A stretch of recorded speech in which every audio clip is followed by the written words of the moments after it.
জেলা সিইও হিসাবে এই ঘটনার পরিপ্রেক্ষিতে আপনার কি স্টেপ নেওয়া হয়েছে এখন পর্যন্ত? ঘটনা মানে খবর পাওয়ার পরে আমরা এসডিএমও বা লোকাল যে এসডিও পুলিশ প্রশাসন তাদেরকে পাঠানো হয়েছে ওখানে, এবং আমরা এফআইআর দেব। এফআইআর দেওয়ার পরে যে চিহ্নিত করে যারা যে দুষ্কৃতীরা তাদেরকে নিশ্চয়ই অবশ্যই অ্যাজ পার দ্য ল বুক করা হোক, তাদেরকে পানিশমেন্ট দেওয়া উচিত, এবং যা লস অফ গভর্নমেন্ট প্রপার্টি আছে, পাবলিক প্রপার্টি একটা আইন আছে যে অনুসারে তাদেরকে মানে বুক করা উচিত।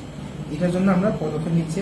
আজকের মধ্যে এফআইআর দেওয়া হবে from the department, from the আমাদের হেলথ তরফ থেকে এগেনস্ট দ্য কালপ্রিট বা মিসক্রিয়েন্টস। তো আশা করি পুলিশ প্রশাসনের তরফ থেকে একটা রাইট ডিসিশন বা একটা সঠিক একটা শাস্তি বা সাজা দেওয়া হবে। এখন পর্যন্ত কোনো টিম গেছে হেলথের থেকে এই বিষয়টা তদন্ত করার জন্য?